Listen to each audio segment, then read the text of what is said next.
C. Joseph Vijay எனும் நான்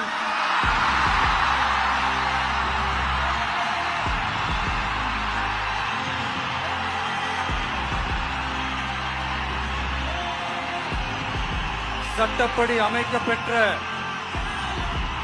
இந்திய அரசியல் அமைப்பின்பால் உண்மையான நம்பிக்கையும் மாறா பற்றும் கொண்டிருப்பேன் என்றும்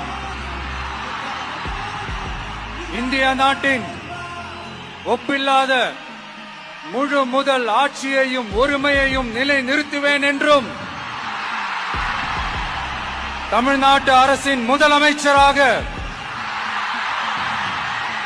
உண்மையாகவும் உளச்சான்றின்படியும் என் கடமைகளை நிறைவேற்றுவேன் என்றும்